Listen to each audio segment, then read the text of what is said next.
오늘 저희가 하나님께서 주신 말씀을 같이 보도록 하겠습니다.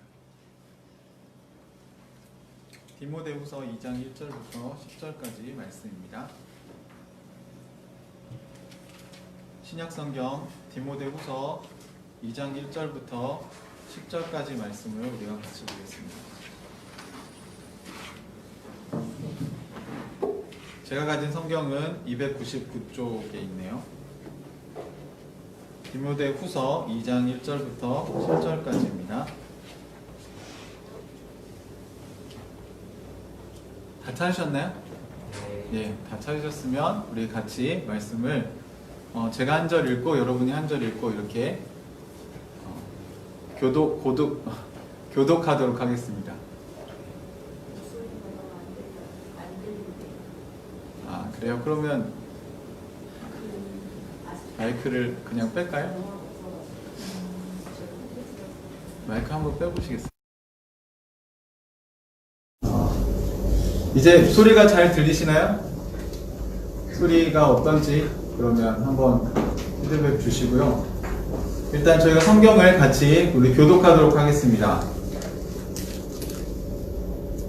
디모데후서 2장 1절부터 10절까지 말씀 같이 보겠습니다. 그러므로 내 아들이여 그리스도 예수 안에 있는 은혜로 굳세어지십시오.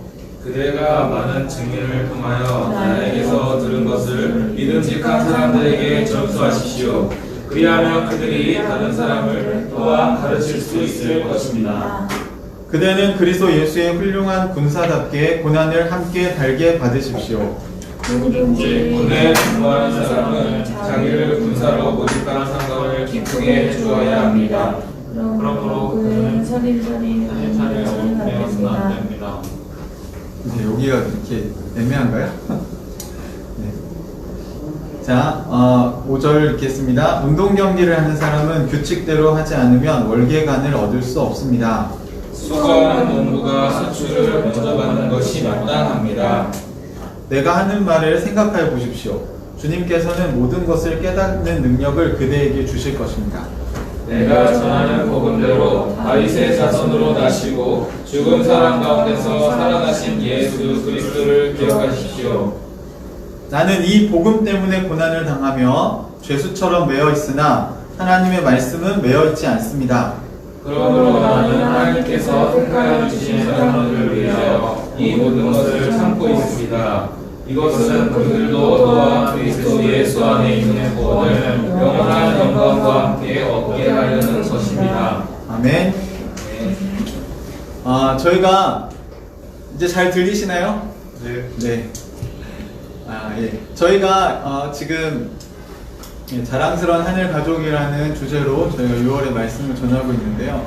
아마 7월까지 이 말씀이 계속 될 것 같습니다. 오늘은 저희가 우리 하늘가족교회 사명을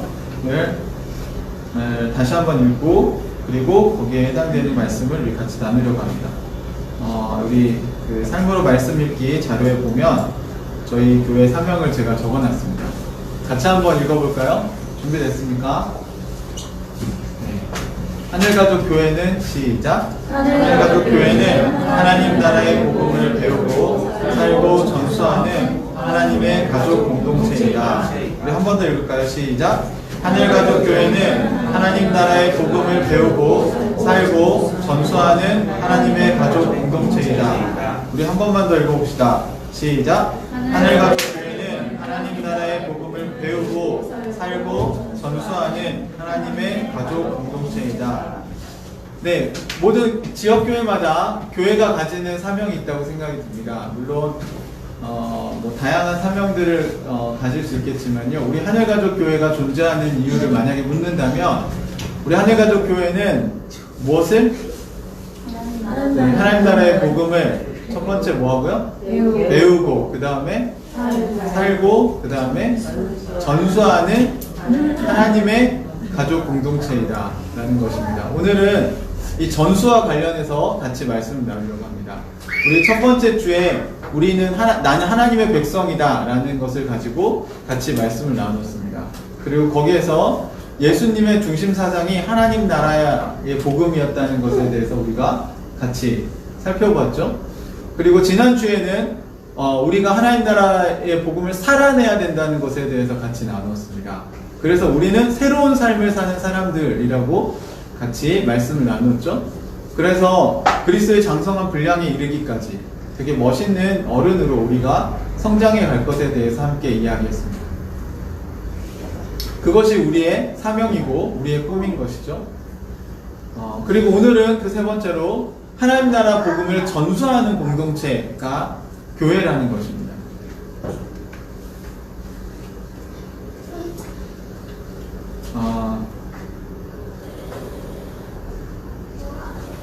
제가 오늘 설교 제목을 내가 보여줄게 하나님 나라의 복음 이렇게 정했습니다. 요즘에 그 뭐 1일 1강 한다 뭐 이런 이야기가 있더라고요. 혹시 여러분 아시나요? 네. 제가 그 영상을 제대로 보지는 않았는데 그 비라는 가수가 만든 그 깡이라는 뮤직비디오를 가지고 사람들이 그것을 흉내내면서 뭐 1일 1강이라는 이야기를 요즘 하고 있습니다. 근데 제가 좀 주목해 본 단어는 이 깡이라는 단어입니다. 국어사전에 찾아보면 이게 깡다구와 같은 말로 표현되어지는데 어떤 일을 이루어낼 때까지 참고 견디어내는 것을 이야기합니다. 저는 오늘날 하나님의 백성들이 하나님 나라 복음을 위한 깡이 좀 없지 않나 이런 생각을 해보게 되었습니다.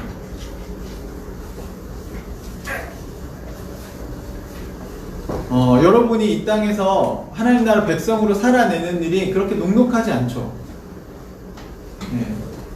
이 땅에서 우리가 하나님 나라 백성으로 살아가는 것이 쉬운 일이 아닙니다. 그렇기 때문에 우리한테 깡이 없으면 살아가기 어려울 거라는 생각이 많이 들어요.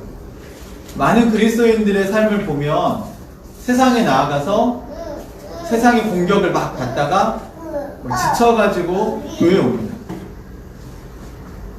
교회에서는 하나님 말씀을 듣고 우리가 뭔가 힘을 내어서 다시 세상 속으로 나아가는 것 같지만 세상을 변화시켜야 되겠다.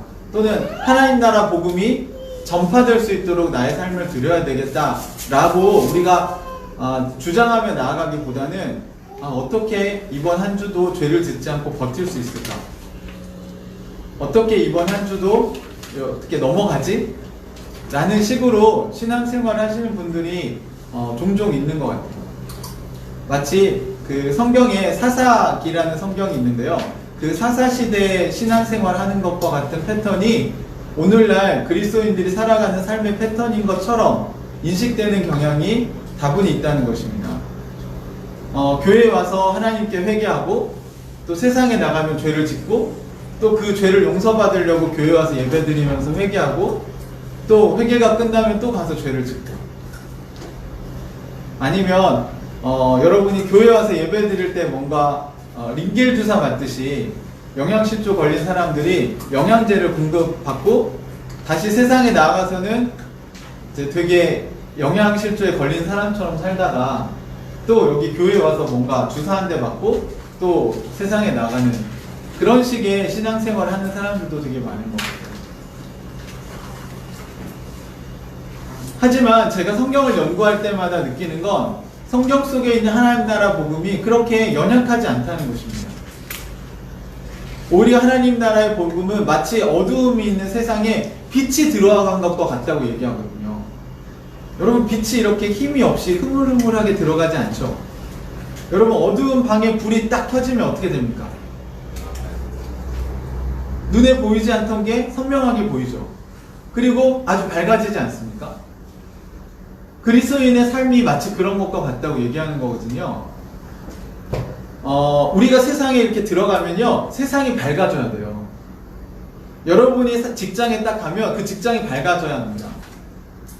또 여러분이 가정에 들어가면 그 가정이 밝아져야 돼요. 빛이 조금 세기가 약할 수 있을지 몰라도 빛은 빛입니다. 그리고 그 빛은 점점점 더 강해져야 합니다.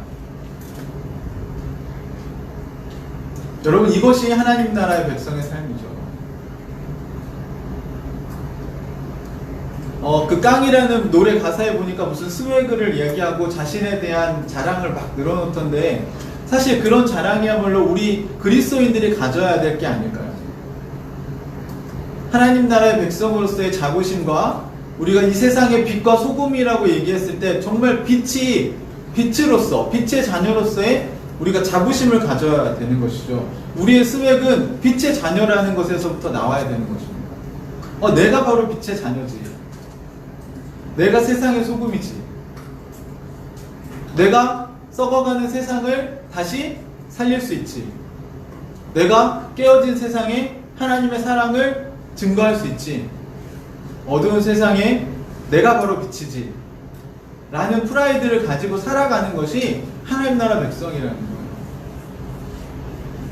오늘 바울은 자신이 정말 사랑하는 영적인 아들인 디모데에게 거의 유언과 같이 쓴 편지 속에서 아주 중요한 당부를 하고 있습니다. 디모데후서는 디모데에게 쓴 두 번째 편지인데요. 이것은 바울이 가장 마지막에 쓴 편지라고 알려져 있습니다. 그래서 마지막에 감옥에 있으면서 자기가 정말 사랑하는 따름이었던 그 제자였던 디모데에게 바울이 정말 마지막 유언 같은 이야기를 오늘 하고 있습니다. 그 중에 일부분을 우리가 오늘 읽었습니다. 다시 한번 그 부분을 살펴볼까요? 2장 1절에 보면 그러므로 내 아들이여 그리스도 예수 안에 있는 은혜로 굳세어지십시오 라는 표현이 있습니다. 이 굳세어지라고 얘기한 표현이 영어로 보면 be strong 이라는 단어를 쓰고 있습니다. 강해지라는 것이죠. 네. 이게 깡 아닐까요? 깡이라는 국어사전을 찾아보니까 세 번째 뜻에 강철을 할 때 깡이라고 얘기도 하더라고요. 여러분, 우리가 강해져야 된다는 것이죠. 그러면 무엇을 위해서 강해져야 된다는 것입니까? 그게 2절에 나와 있습니다. 우리 2절 말씀을 같이 한번 읽어볼까요? 우리는 무엇을 위해서 바울이 디모데에게 강해지라고 했는지 한번 읽어보겠습니다. 시작! 그들과 많은 증인을 통하여 나에게 들은 것을 믿음직한 사람들에게 전수하십시오. 그리하면 그들이 다른 사람들을 또한 가르칠 수 있을 것입니다. 자, 여러분 성경은 어려운 책이 아니라고 말씀드렸죠. 무엇을 위해서 강해지라고 얘기하고 있습니까?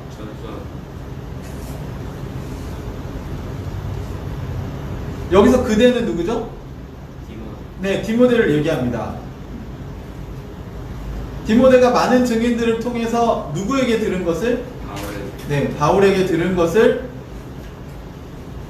어떤 사람들에게? 뭘 하라고 얘기했습니까? 네. 이게 어려운 말이 아니죠. 그동안 바울뿐만 아니라 많은 증인들, 사실 교회에는 많은 증인들이 있어요. 뭐에 대한 증인일까요? 네, 하나님의 말씀을 경험한 사람들의 이야기죠. 우리는 이번 주에 같이 하나님을 경험하지 않았습니까? 재우 형제에게 하나님 주신 평안을 통해서 그 이야기가 수많은 형제자매들에게 도전이 됐다는 나눔을 제가 들었습니다. 사실 힘든 상황 가운데 있어서 사실 우리가 같이 공감하고 그 어려움에 어떻게 위로해야 될지 모를 때 오히려 하나님께서 재우 형제에게 하나님께서 평안을 주셨다는 이야기를 들었을 때 많은 형제자매들 그렇지 이게 하나님 나라지 라고 생각한 거예요. 환경이 변한 게 아니잖아요. 좋은 결과가 전해진 게 아니잖아요. 그럼에도 불구하고 우리 안에 왜 평안이 주어질 수 있습니까? 우리 안에 성령님이 계시기 때문에 그 일이 가능한 거죠.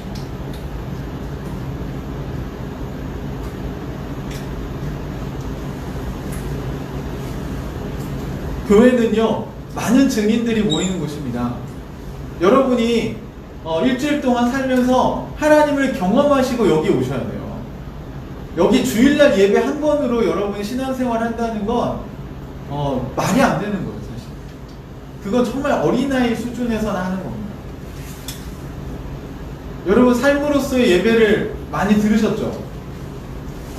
여러분 매일매일 하나님의 말씀을 여러분이 묵상하시고 또는 기도하시고 하나님이 오늘 나에게 이렇게 살라고 얘기하시는구나 라는 그 말씀을 듣고 그 말씀을 실천했더니 여러분이 그것을 경험하는 것이죠.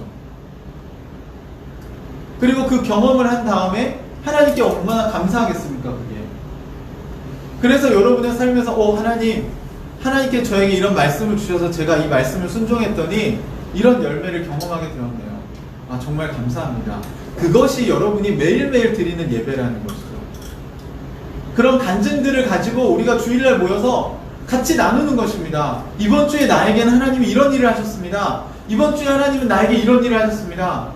이번 주에 하나님은 내가 이렇게 힘든 가운데 있을 때 계속해서 하나님이 나를 위로하셨습니다. 이런 간증들을 우리가 갖고 모이는 거예요. 이번 주도 힘들어 죽겠네. 또 뭐가 일이 안 돼서 힘들어 죽겠네. 뭐가 안 되니까 정말 힘드네. 여러분, 이런 얘기는요, 하나님 나라 밖에 있는 사람들 다 해요.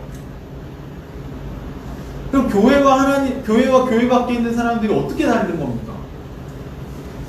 여러분, 예수 믿기 이전과 예수 믿은 후에 여러분의 삶이 뭐가 달라진 거예요? 여러분, 우리에게 이게 분명해야 되지 않을까요? 아니, 어떻게 어두움과 빛이 같습니까? 어두움은 안 보여요. 인생의 답이 안 보이고 비전이 안 보이고 내가 계속 이렇게 살면 과연 내 인생에 의미가 있을까?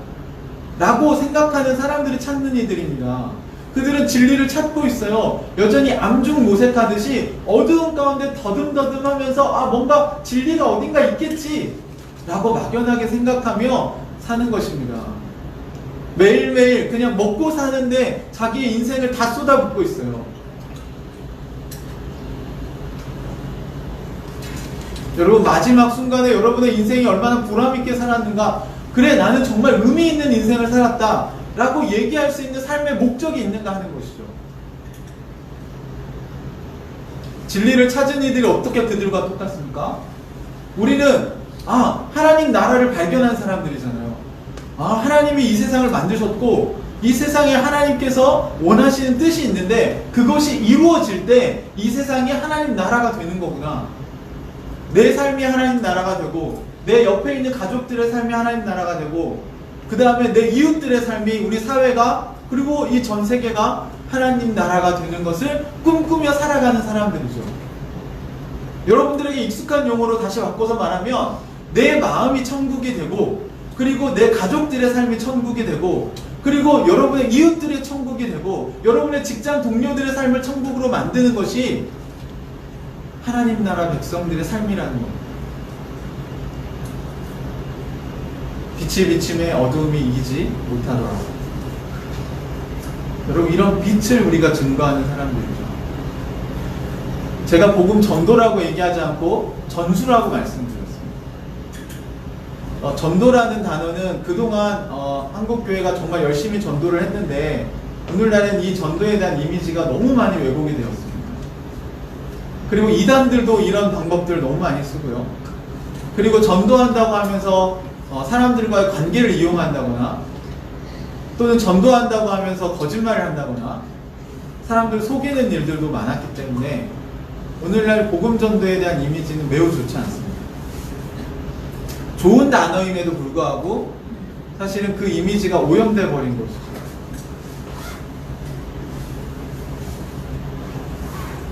복음이 흘러가는 것에 대해서 왜 그런 왜곡이 일어났을까? 그것은 말로만 하고 삶이 따라가지 않았기 때문입니다. 가장 결정적인 건요, 교회 다니는 사람들이 하나님에 대한 이야기를 하는데, 하나님 나라를 이야기하는데 본인들은 그렇게 안 사는 거예요. 여러분이 교회에서 상처받은 케이스들 다 그런 거 아닙니까?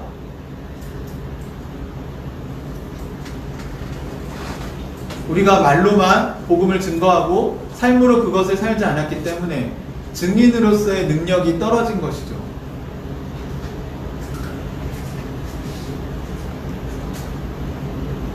그러면 전수라는 단어는 어떤 느낌을 줍니까, 여러분? 여러분, 전수는 주로 어떨 때 쓰죠? 전수한다 이렇게 하면 뭐가 생각나세요? 네, 기술을 전수해준다. 저는 그 문화재 있잖아요. 인간 문화재, 사람들이 이렇게 자신의 것을 이렇게 전수해준다 이렇게 할 때, 여러분 보십시오. 전수할 때 이론만 전수하나요? 기술을 전수할 때 그냥 자 1번 이렇게, 2번 이렇게, 3번 이렇게만 하면 돼, 이렇게 얘기해주면 전수가 된 겁니까, 안 됩니까? 자, 기술을 전수하려면 어떻게 해야 돼요? 자기의 경험도 다 전수해주고 이론도 가르쳐주고 그 다음 또 뭐도 알려줘요? 그 다음에 그걸 해보게 하죠. 제자들한테 그걸 시킵니다. 그래서 실제로 제자가 이게 능숙하게 할 수 있을 때까지 선생님이 어떻게 해줘요? 옆에서 가르쳐주죠. 코칭해주고. 그게 전수예요. 그러니까 복음을 전하고 끝이 아니라는 거죠. 자, 예를 들어서 검은고를 탈 때는 이렇게 하는 거야 하고 끝 하는 게 전수가 아니죠. 검은고를 전수하는 분들은 어떻게 하십니까? 제자들과 30분 얘기하고 끝내나요? 아니면 일주일 정도 하고 끝나나요? 네, 될 때까지 10년, 20년 그 사람이 어느 정도의 경지에 이를 때까지, 자 이제 하산할 때가 되었다 될 때까지 같이 살면서 그것을 알려주는 것이죠. 여러분 성경에 보시면 초대교회 사도들은 다 복음을 전수했지 그냥 입으로만 전하고 끝나지 않았어요. 여기 디모데 후서도 보십시오. 바울이 디모데를 만난 지 벌써 수십 년이 흘렀단 말이죠. 그런데 디모데에게 복음만 전하고 손을 뗐습니까? 그게 아니라 디모데가 사역하는 것에 대해서 도와주기 위해서 목회서신이라는 걸 쓰고 끝까지 책임지는 모습을 보여주지 않습니까? 여러분이 풍삼초를 할 때 여러분이 따르미를 만나면 그 따르미의 삶과 여러분의 삶이 같이 가야 되는 거예요.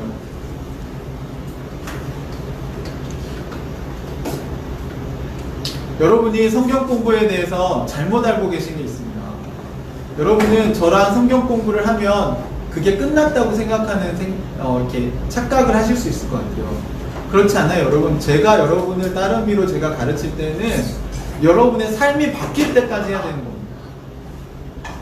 풍삼초를 끝냈으니까 나 목사님하고 풍삼초 공부 끝났어. 그거 그냥 이론만 배운 거예요. 이제 기타 어떻게 치는지 내가 이거 기타 잡는 거 이거 이론을 알았어. 그러면 기타 칠 수 있습니까? 아니죠, 당연히. 기타를 쳐봐야죠. 기타 치는 모습을 저에게 보여주셔야죠. 여러분의 삶을 저에게 드러내셔야죠. 그래야 여러분의 삶이 뭐가 문제인지 얘기해 줄 수 있죠. 여러분 수영 레슨을 받을 때 수영하는 모습을 코치에게 보여줍니까? 안 보여줍니까? 기타 여러분 레슨 받을 때 기타 선생님에게 여러분이 기타 치는 모습을 보여줍니까? 안 보여줍니까? 보여주시죠. 그게 창피한가요? 처음 배우는 사람들은 다 잘 못해요.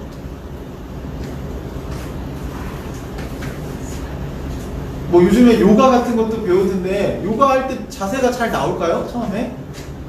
몸이 딱딱하게 굳어서 얼마나 안 되겠습니까?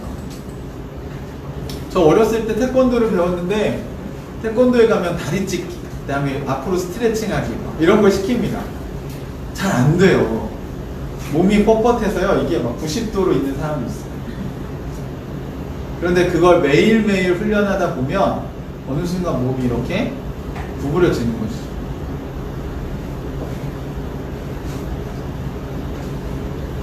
사랑하는 형제자매 여러분, 복음은 그냥 입으로만 전도하고 끝나는 게 아니고요, 전수되어져야 합니다. 그러니까 같이 살아야 돼요. 그러면서 여러분을 따라오는 사람들에게 회개해라, 기도해라, 말씀 봐라 이렇게 하는 건요 그냥 가르치고 끝난 거예요. 여러분이 같이 기도도 해주시고, 기도는 이렇게 하는 거야, 말씀은 이렇게 보는 거야, 큐티는 이렇게 하는 거야, 자 나랑 큐티 나눔하자. 따르미가 안 따라오면 어쩔 수 없지만 여러분 그들을 전수해 주려면 그들 옆에서 계속 그렇게 이끌어줘야 됩니다.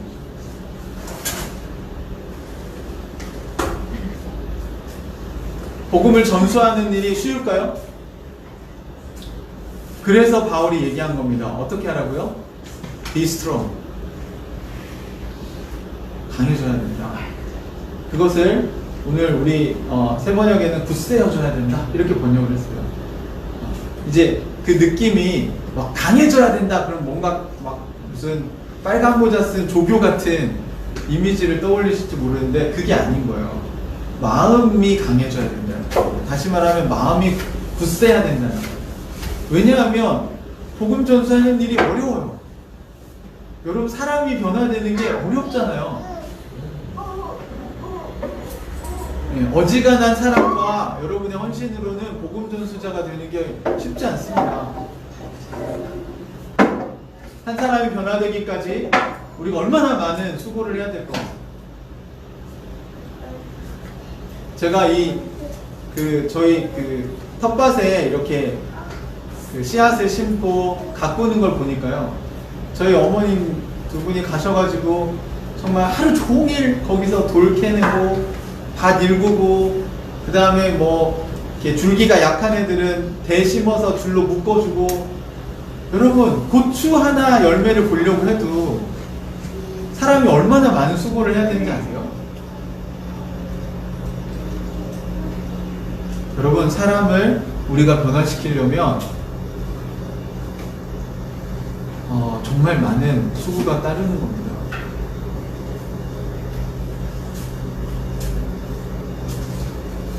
본을 보여야 돼요. 그냥 지식을 가르치는 건 어렵지 않겠죠. 하지만 하나님 나라는 그렇게 전달되는 게 아닙니다. 오늘날 전도가 마치 말만 전하면 되는 것처럼 이렇게 왜곡된 것 같습니다. 그게 아니고 그 사람의 친구가 되어줘야 하고, 예수님이 하신 것처럼 나인성 과부의 아이가 죽었을 때는 어떻게 하셨어요? 시체에 손을 대시고 나인성 과부의 슬픔에 동참하셨잖아요.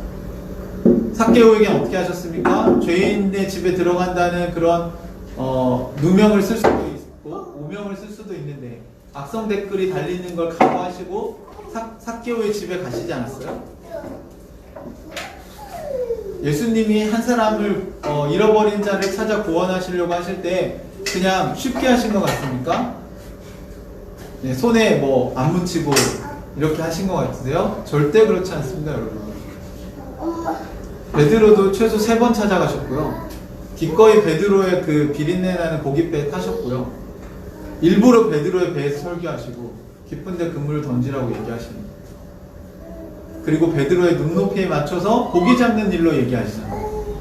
예수님은 목수 출신이니까 목수, 뭐 나무 이런 얘기하는 게 쉽죠. 고기 잡는 일을 얘기하는 게 쉽겠습니까? 하지만 따르미가 고기잡이의 전문가지 목공에 대해서 아무것도 모르잖아요. 그럼 어떻게 해야 돼요? 따르미에게 맞춰야죠. 그게 성육신하는 정신입니다. 신이 인간이 된 게 기적이죠. 그게 사랑이고 그게 예수님께서 우리에게 본을 보이신 것입니다. 이걸 하려면 여러분의 마음이 굳세어져야 합니다. 여러분이 복음 전수자가 되시겠다고 결단만 하시면 안 되고요. 그 일은 너무 좋은 일이니까 여러분의 마음이 굳세어져야 합니다. 그 복음 전수자의 삶에 대해서 3가지 오늘 바울이 디모데에게 비유로 이야기하는 게 있습니다. 첫 번째가 뭐죠? 여러분 3절에 보시면 한번 읽어보실래요? 시작. 그는 그리스도 예수의 훌륭한 군사답게 고난을 함께 받게 하십시오. 네, 먼저 군인의 비유를 들었습니다. 근데 여러분 여기 보시면 고난을 달게 받으십시오. 이 성경 구절만 가지고 군인이 되면 고난 받는 거구나 이렇게 생각하실 수 있어요. 하지만 여러분 오늘 이 성경 2장 1절부터 10절까지 똑같은 얘기를 바울이 하고 있는 거거든요. 그러면 뭘 위해서 고난을 받을까요? 군인이 맨날 고난 받습니까? 그 얘기를 하는 게 아니에요. 그냥 고생하라는 얘기를 하는 게 아닙니다. 복음 전수자가 되니까 너는 고생해, 너는 고난받아 이렇게 얘기하는 게 아니라 뭔가를 위한 고난이 있어요. 목적이 있어야죠. 여러분이 힘들게 고생할 때는 이유가 있어야 됩니다. 그게 그 다음 구절에 있는 거예요. 한번 읽어보시겠습니까? 4절 시작. 누구든지 공부를 하는 사람은 자기를 군사로 산상과 기쁘게 주어야 합니다. 그러므로 그는 살림살이에 얽매여서는 안 됩니다. 네, 이 번역이 여러분이 이해할 때 좀 어렵게 이해될 수도 있지만 쉽게 생각해 보십시오. 자, 예전에는요, 지금이 아니라 예전에는 군사를 모집을 합니다. 그러면 그 자원 입대를 하는 거죠. 그러면 제가 장군님을 위해서 싸우겠습니다 라고 군인이 되기로 했어. 군사가 되기로. 그러면 군사가 되기로 한 사람들은 그 다음부터 뭘 따를까요? 네, 그 장군의 명령을 따르게 되겠죠. 여기 보면 장군의 마음을 기쁘게 하는 일에 자신의 삶을 거기다가 쏟게 된다는 것입니다. 근데 이제 국민 하니까 저도 이제 뭐가 먼저 생각나냐면 우리나라는 군대를 끌려가잖아요. 그죠? 일단 군대를 끌려갔기 때문에 나 이거 군대 가고 싶지 않은데 가는 거예요. 의무적으로. 그러니까 군 생활을 어떻게 합니까? 억지로 하는 거예요. 아, 우리 소위님, 우리 소대장님을 내가 기쁘시게 해드려야지. 이런 생각이 있어요, 없어요? 있습니다. 네, 그런 군인도 가끔 있는 것 같습니다. 대부분 군생활 빨리 어떻게든 마치고 제대할 생각만 하지 군사로서의 훈련을 제대로 받는 것에 대해서 관심이 많이 없어요. 그죠? 그런데 여러분, 이 지금 로마 지금 이 시대, 이 디모데후서가 쓰여질 시대의 군사들은요, 실제로 전쟁에 나가기 위해서 군사로 자원한 겁니다. 그러니 훈련을 할 때 어떻게 하겠어요? 지금은 우리나라가 휴전 상태니까 전쟁이 지금 전쟁 상황이 아니잖아요. 그러니까 훈련소에서 대충 훈련을 받을 수도 있겠죠. 하지만 만약 지금 전쟁 상황이라고 생각해 보십시오. 그리고 한 달간 훈련 받은 다음에 여러분 전투에 투입된다고 생각해 보세요. 그러면 훈련할 때 대충 하시겠어요? 아, 무릎에 피나요. 이거 쉬었다 하죠. 아, 너무 더워요. 좀 쉬었다 하시죠. 이렇게 얘기하겠습니까? 아니면 총 쏘는 법을 한 번이라도 더 배우려고 하고 어떻게 하면 적들의 총을 피할 수 있는지 그런 거를 배우려고 여러분이 노력하시겠습니까?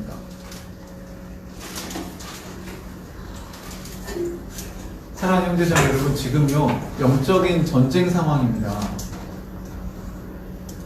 마귀가 딱 나타나서 여러분들을 괴롭히지 않으니까 에이 뭐 지금 휴전 상황이라고 여러분 착각하시는 거예요.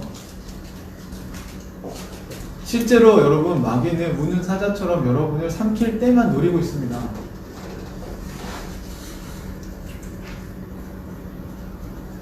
차라리 귀신이 눈에 보이면 여러분 열심히 사시겠죠. 안 보이니까 이렇게 사는 거예요. 그리고 사단도 그걸 원해요. 왜요? 보면 더 열심히 기도할 거 아니에요. 안 그래요? 네. 여러분이 집에 딱 들어갔는데 마귀가 있어요. 그럼 어떻게 해요? 아니야. 예수님의 이름으로 대적하고 기도하시지 않겠어요? 근데 안 보이잖아요. 여러분이 하나님의 뜻을 선택하는지 아닌지, 여러분이 하나님의 뜻을 어길 때마다 만약 마귀가 막 기뻐하는 모습을 여러분이 보신다면 아마 여러분이 경각심을 가지시지 않겠습니까? 근데 사단도 잘 아는 게요, 여러분이 보이면 더 열심히 할 신앙생활 할까봐 그냥 안 보여줍니다. 그냥 뭐가 제일 좋냐면 무관심한 게 제일 좋은 거예요. 여러분, 우리는 그리스도의 군사가 된 것입니다. 자원에서 여러분 하나님 나라에 들어오신 거 아니에요? 여러분 끌려오셨습니까? 이 하나님 나라에? 가끔 보면 어떤 성도들은 하나님 나라에 끌려온 것 같아요. 그래서 뭐 주일 예배 막 예배도 대충 드리고 뭐 자기 일 있으면 예배도 안 나오고 그래도 하나님 사랑하시니까 자기를 구원해 주시겠지, 이런 착각에 빠져 있습니다. 여러분 전쟁 나보십시오. 그 사람 어떻게 될 것 같으세요? 네? 총 쏘는 거 대충 하고 총 어떻게 나가는지도 모르고, 군대에 가면 각계전투라고 해요. 이렇게 각자가 혼자 전투하는 법을 막 훈련을 하거든요. 달려가고 형제들은 잘 알 텐데 막 엎드렸어 하고 뭐 또 막 부르고 막 이렇게 하는데, 전쟁이 없다면 너무 힘든 일입니다. 그게. 네, 막 이렇게 기어가고 총 가지고 막 철조망 통과하고 그 다음에 구덩이 같은 데 들어가서 막 총 쏘는 자세 잡고 막 뭐 펑펑 터지는데 막 뛰어가고 산 언덕을 막 올라가고 이게 얼마나 힘든 일입니까? 그냥 아무 일도 없는 평상시에 한다면 이건 정말 이 짓을 내가 왜 하나 막 이런 생각이 들 거예요. 근데 여러분 그걸 열심히 한 병사는요 실제 전쟁에서 살아남는 거예요.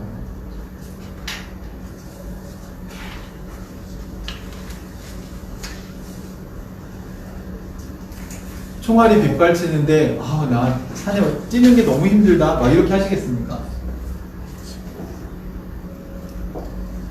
사랑하는 형제자매 여러분, 지금 우린 전쟁 중입니다. 여러분 영적인 싸움은 계속되고 있어요. 여러분이 하나님 말씀을 멀리하는 게 여러분 생각인 것 같죠? 그렇지 않아요. 여러분 사단이 여러분을 하나님 말씀 못 보게 하는 거예요. 왜요? 보면 여러분 은혜 받으니까. 보면 여러분 삶이 바뀔 거거든요. 여러분이 하나님의 말씀을 깨달으면 부부싸움 안 할 거거든요. 그럼 거기가 하나님 나라가 이루어지는데 마귀가 좋아하겠습니까? 싸우게 만들어야지. 이간질하고 서로 짜증내게 하고 서로 화내게 하고 그렇게 해서 모든 사람들의 관계를 끊어놓는 게 마귀가 원하는 거잖아요. 주님이 원하시는 건 뭡니까? 서로 사랑하는 거죠. 그러면 우리가 고난을 받는다는 게 뭘 위해 고난을 받는 거예요? 우리를 부르신 분을 기쁘시게 하려고 고난받는다고 얘기했잖아요. 그러면 성경에 하나님이 우리에게 주신 명령이 뭐고 하나님을 기쁘시게 하는 일이 뭡니까? 복음 전수하는 겁니까? 아니에요. 서로 사랑하는 거예요. 서로 사랑하면요 복음 전수 그냥 되는 거예요.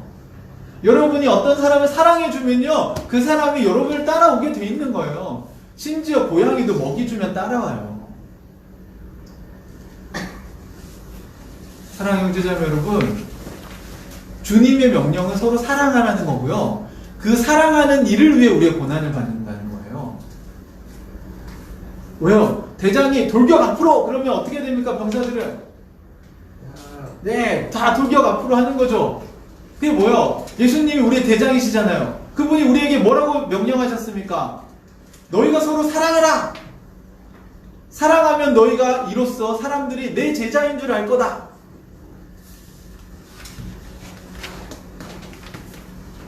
주님이 우리에게 내리신 명령은 서로 사랑하라는 것입니다. 그러면 그걸 위해서 여러분이 고난을 받기도 하는 거고요. 사랑하다가 여러분 힘들 수 있어요. 그러니까 마음을 어떻게 해요? Be strong. 굳세게 먹으라는 겁니다. 사랑하다가 여러분들이 오해받기도 하고 지치기도 하고 때로는 힘들기도 하기 때문에 그런 것 같아요. 그 다음 비유가 무엇입니까? 운동 경기를 하는 사람이 나옵니다. 5절에 그 얘기가 나오니까 한번 읽어볼까요? 5절 시작. 운동 경기를 하는 사람은 규칙대로 하지 않으면 월계관을 얻을 수 없습니다. 네, 여기에서 중요한 건 뭡니까? 운동선수는 뭘 지켜야 된다고요? 네, 규칙을 지켜야죠. 규칙을 지키지 않고 월계관을 따면 어떻게 됩니까? 네, 부정으로 해서 다시 박탈되는 겁니다. 그런 경우들이 있었죠. 뭐 도핑 때문에 금메달이 박탈되거나 부정한 방법을 썼기 때문에 메달을 땄지만 그 사람의 메달이 다시 반환되기도 합니다. 여러분 하나님 나라는요 반칙으로 되는 게 아니에요. 복음전도 한다고 해서 여러분이 거짓말을 한다거나 그 사람을 속여서 교회에 데려오는 건 아닙니다. 그건 이단들이 쓰는 방법이에요. 왜요? 마귀는 거짓의 아비이기 때문에 이단들은 거짓말을 해서라도 사람들을 속여서라도 자기네 유익을 위해서 그렇게 하는 거죠. 자기네 세력을 불리려고.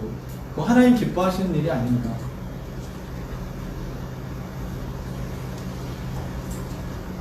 사단은 거짓의 아비라고 성경이 얘기했죠.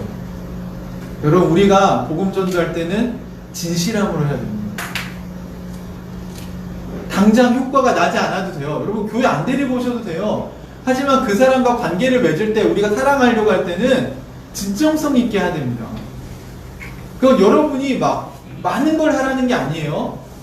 여러분이 작은 것을 나누더라도, 작은 것을 섬기더라도 진실된 마음으로 하라는 거죠. 사람을 속이려고 하지 마십시오. 전도에서 교회에 앉혀놓으려는 의도를 갖고 하지 마세요. 그냥 사랑하십시오. 그냥 저 사람과 내가 친구가 돼야 되겠구나, 그런 마음으로 사랑하십시오. 그냥 예수님이 우리를 사랑하신 것처럼 그냥 사랑하십시오. 복음 전도를 목적으로 사랑하지 마십시오.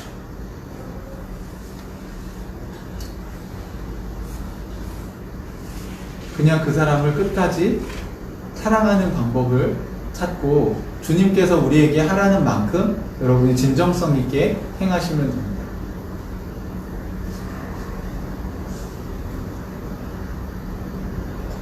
그것이 규칙입니다. 그 규칙을 지키려면 쉬운 일이 아니겠죠, 여러분? 그 규칙을 지키기 위해서 마음이 강해져야 된다는 거고요. 그 규칙을 지키기 위해서는 여러분이 약간 고난을 인내해야 될 수도 있다는 것입니다. 반칙하면 쉽게 이길 수 있겠죠. 하지만 그럼 됩니까? 안 됩니까? 차라리 요즘 표현은 뭐 젖잘싸 이런 게 돼요. 졌지만 잘 싸웠다. 네, 그것이 중요한 것이죠. 저도 괜찮아요.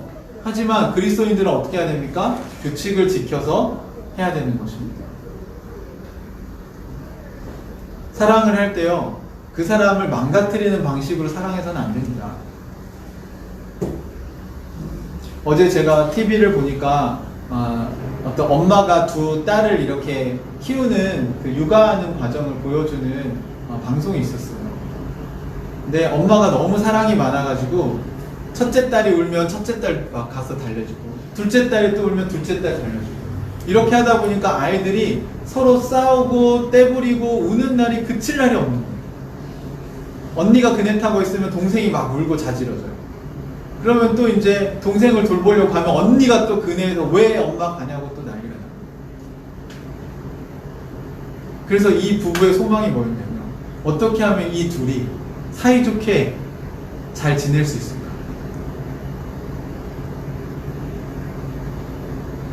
그런데 그 일이 어떻게 해도 안 되는 거예요. 엄마가 사랑이 없는 게 아닙니다. 막 잘 때는 자장가 틀어주고 막 마사지 해주고 그래요. 근데 둘이잖아요, 얘가. 하나일 때는 이게 됐죠. 내가 둘이 됐잖아요. 그럼 하나 하고 있으면 하나가 어떻게 해요? 울고 난리가 난 거죠. 그럼 얘 해주면 얘가, 첫째 해주면 둘째가, 둘째 해주면 첫째가, 이렇게 하니까 엄마가 어떻게 할지를 몰라서 상담을 요청한 겁니다. 근데 상담가가 딱 가서 제일 먼저 한 게 뭔지 아세요? 아이들에게 규칙을 알려준 겁니다. 그네를 탈 때, 자, 언니가 타는 동안 20번 엄마가 타겠다고 얘기해주고 숫자를 셉니다. 그동안 둘째는 기다리게 합니다. 처음에 어땠을까요? 둘째가 막 울고 난리가 났죠? 근데 첫째, 그거에 굴하지 말고 엄마가 그렇게 하라고 했습니다. 그냥 울고 있어도 내버려 두고 엄마가 기다리라고 잘 부드럽게 말한 다음에 이렇게 첫째를 다 태워준 다음에 끝나니까 이제 첫째가 어떻게 합니까? 그네에서 안 내려옵니다. 그러면 엄마는 이제 둘째에게 가서 기다립니다. 첫째가 아무리 때를 부려도 엄마가 이제는 둘째가 탈 순서라고 얘기하니까 얘기하고 그냥 기다렸더니 나중에 첫째가 내려옵니다. 이런 과정을 몇 번 하니까요, 애들이요 앉아서 기다려요. 그리고 언니가 그네를 재밌게 타는 걸 보고 둘째가 웃어줍니다. 그걸 보고 엄마 아빠가 울더라고요.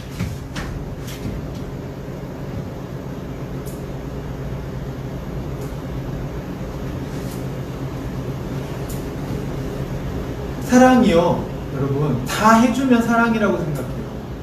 하지만 거기서 멘토가 이런 얘기 합니다. 아이들이 좌절을 경험하게 하는 것도 필요하잖아요. 그리고 자기가 모든 것의 중심이 아니라는 걸 깨닫게 해주는 게 필요하다. 엄마가 너무 지나친 사랑으로 인해서 아이에게 그걸 가르치지 않았기 때문에 아이들이 모두 자기중심적이 된 것입니다. 그 가정에 하나님 나라가 임한 것처럼 이제 그 둘 사이에 평화가 임하는 것입니다. 사랑하는 형제자매 여러분, 규칙이 중요해요. 규칙을 지키기 위해서 마음이 아파도 엄마가 참아야 될 때가 있더라고요. 아이가 울고 있으니까 엄마가 너무 힘들어요. 하지만 그 멘토가 가지 말라고 얘기해요. 잠깐 그냥 두라고 얘기해요. 제가 이거 뭐 지금 육아를 자세히 설명할 수 없지만 여러분, 이렇게 규칙을 지키는 게 너무너무 중요한 일이라는 거예요. 그리고 규칙을 잘 지키면 거기에 하나님 나라가 이루어진다는 거죠. 여러분, 복음 전도할 때도요, 다 해주는 게 사랑 아닙니다. 여러분 생각해 보십시오. 제가 은유가 원하는 걸 다 해주면 그게 사랑일까요? 아니잖아요. 제가 어른이니까 제가 분별하고 제가 진리에 가깝게 갈 수 있는 방법을 찾아줘야 되는 것이죠.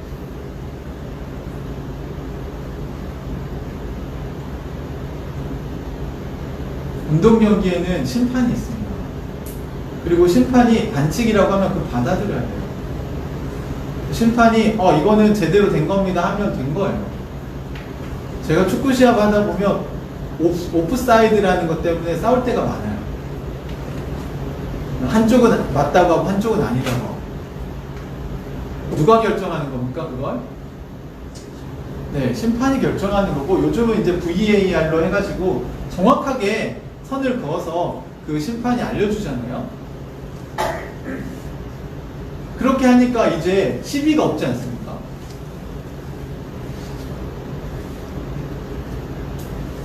하나님께서 우리의 심판이 되실 때 문제가 없는 거지, 우리가 각자 자기가 원하는 대로 기준을 세워버리면 다 망가지는 겁니다.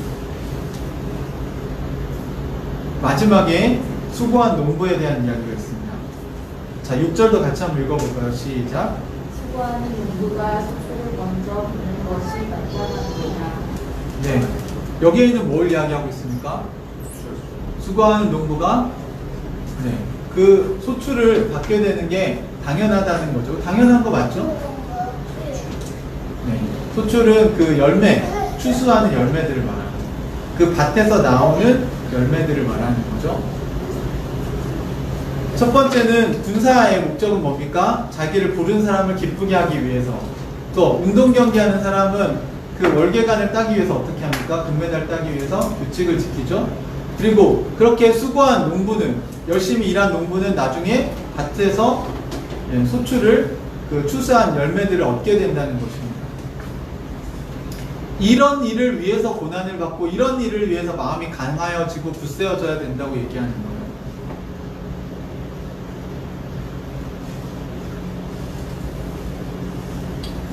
여러분, 복음을 전수한 사람이 얻게 되는 소출이 무엇일까요? 농부는 열심히 일을 해서 밭에서 열매들을 얻잖아요. 밭에 가면 뭐 고추도 있고 상추도 있고 또 나무에서는 사과도 열리고 배도 열리고 막 이런 열매들이 열립니다. 그렇다면 그러면 수고한 복음 전수자들은, 디모데는 어떤 열매를 얻게 되는가? 어떤 소출을 얻게 되는가?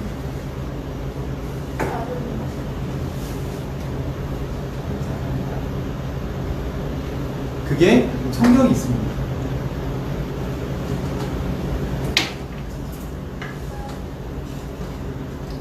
오늘은 10절 말씀 같이 보겠습니다.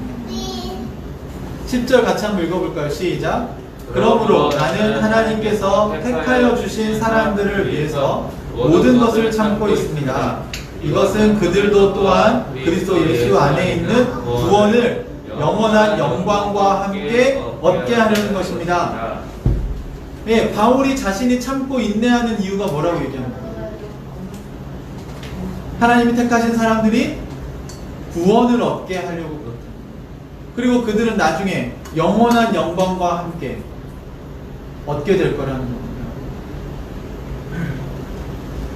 제가 여러분과 한번 의의 면류관에 대해서 말씀드린 적이 있는 것 같습니다. 우리가 하나님 나라에 이르게 되면 우리의 의의 면류관을 받게 될 텐데, 우리의 의의 면류관이 무엇입니까?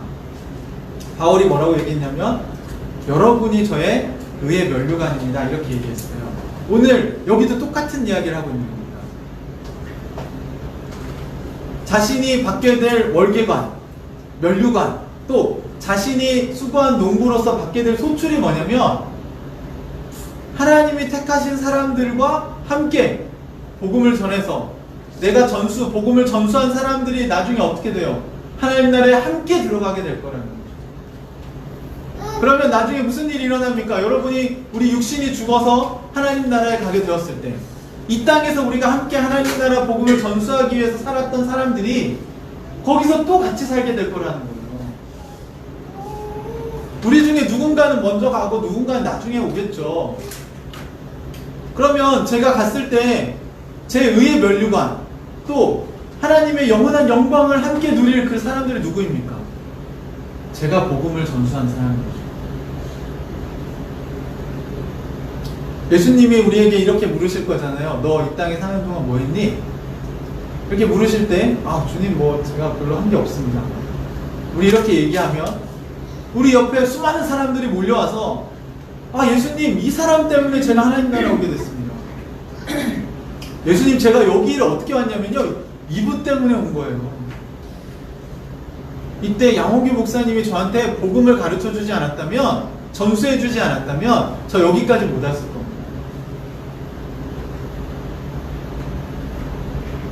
저는 우리 하늘가족 식구들 모두가 주님의 나라에서 이렇게 만나서 서로의 의의 면류관이 되어주길 바랍니다. 단지 내가 복음을 100% 전해서 회심한 사람이 나의 의의 면류관이라고 얘기하는 게 아닙니다. 여러분 하나님을 믿게 되는 건요 그냥 한 사람의 복음 전도로 되는 게 아니에요. 씨를 뿌리는 사람도 있고요, 물을 주는 사람도 있고요, 가꾸는 사람도 있습니다. 그 사람들이 다 같이 그 영광을 누리는 거예요. 농사 지을 때 어떤 사람은 씨를 뿌렸고 어떤 사람은 물을 주고 어떤 사람은 밭을 갈고 어떤 사람은 잘 자랄 수 있게 대를 심어서 잘 세워주고 가꿔주고 또 어떤 사람은 추수할 때 가서 그 추수를 돕습니다. 이 모든 사람들이 그 잔치에 참여하는 것입니다. 한 사람이 씨도 뿌리고 물도 주고 가꾸고 이렇게 하기에는 너무 힘들어요. 그래서 하나님이 교회를 만드신 것입니다. 하늘 가족은 하나님 나라의 복음을 내가 전수하기도 하지만 우리가 전수하기도 하는 것입니다.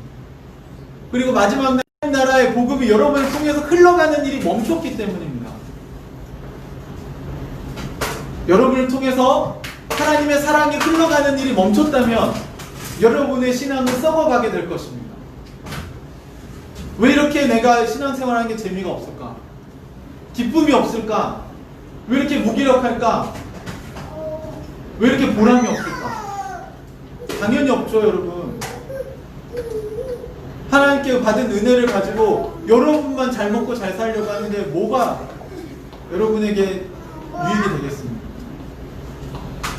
물은 흘러야 됩니다. 또 그래야 새로운 물이 채워지는 거예요. 시냇물처럼 계속 흘러가면 바위도 굴릴 수 있고요, 땅도 깎을 수 있고요, 그러면서 계속 흘러가는 것입니다. 많은 식물들의 뿌리를 거쳐가며 우리는 그들에게 생명을 불어넣을 수 있습니다. 원래 하나님 나라는 그렇게 흘러왔습니다. 여러분 한번 생각해 보십시오. 누군가 여러분에게 복음 전해준 사람이 있습니까? 여러분에게 신앙을 전수해준 사람이 있을 거 아니에요, 그죠? 그러면 그 사람에게 신앙을 또 전수해준 사람이 있겠죠. 그렇게 다 올라가면 어디까지 올라갈 것 같으세요? 예수님까지 가겠죠. 예수님이 사도들에게 그 사도들 중에 순교를 당하면서 복음 전한 사람들이 있고 초대교회 성도들 중에 지하에서 신앙생활 하면서 복음 전한 사람도 있을 거고 그런 사람들을 통해서 지금 여기까지 우리에게 하나님 나라 복음이 흘러온 거 아닙니까? 근데 만약에 여러분이 이제 천국에 딱 갔는데 그 예수님으로부터 이렇게 쭉 전해져온 하나님 나라 복음이 여러 군데에서 끊겼어요.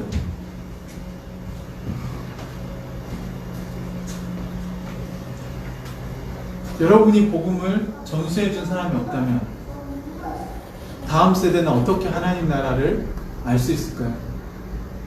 우리가 전하지 않는다면 우리의 가족과 이웃들은 어떻게 천국을 경험할 수 있을까요? 말이 아니라 여러분의 삶으로 그것을 보여줘야 합니다. 삶으로 전수하십시오. 먼저 보여주세요. 예수 믿으면 이렇게 됩니다. 말로 하지 마시고 예수 믿으면 어떻게 되는지 여러분이 보여주십시오. 여러분이 하나님 중심으로 결정하고 하나님 중심으로 살아가는 모습을 보여주십시오. 변하지 않을 거라고 생각했던 습관이 변하는 걸 보여주십시오. 그래야 여러분의 가족이 믿죠. 옛날에도 욕하고 지금도 욕하고 있으면 예수 믿은 게 무슨 소용이 있습니까? 10번 하던 게 9번으로 줄고 9번이 8번으로 줄고 8번이 7번으로 줄어야 우리 아빠가 변하고 있구나. 우리 남편이 변하고 있네. 우리 아내가 변하고 있네. 우리 엄마가 변하고 있네. 우리 아이들이 변하고 있네.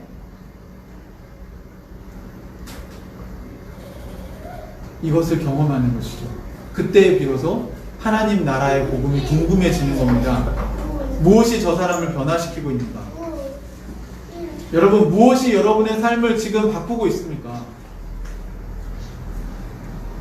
여러분, 복음 전수자가 되려면 먼저 여러분이 복음을 받아들이고 변해야 합니다.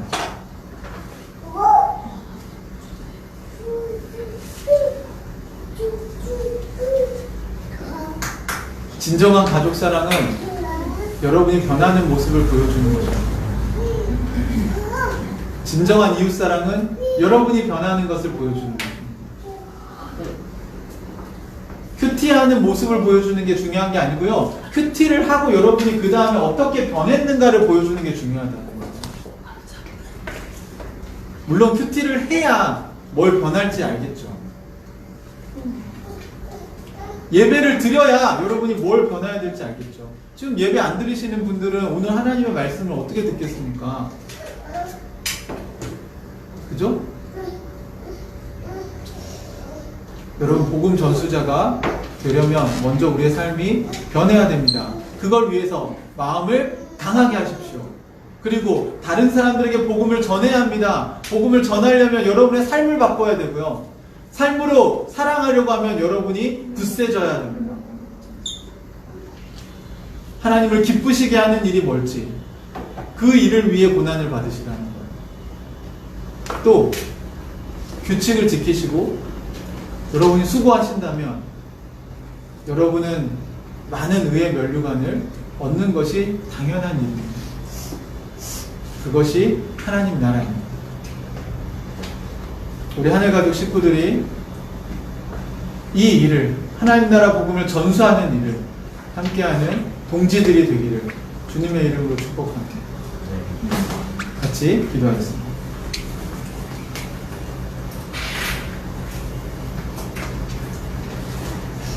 여러분, 우리가 하나님 나라 복음을 전수하는 삶을 살려면 어떻게 해야 될까요?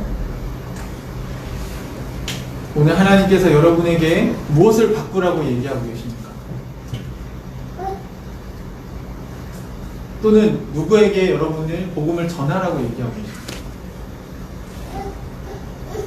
이 시간 같이 하나님 앞에 기도하면서 하나님께서 여러분에게 주신 뜻을 더 분명하게 여러분의 마음에 새겼으면 좋겠습니다. 우리 같이 주님께 기도하는 시간 갖겠습니다. 같이 기도합시다.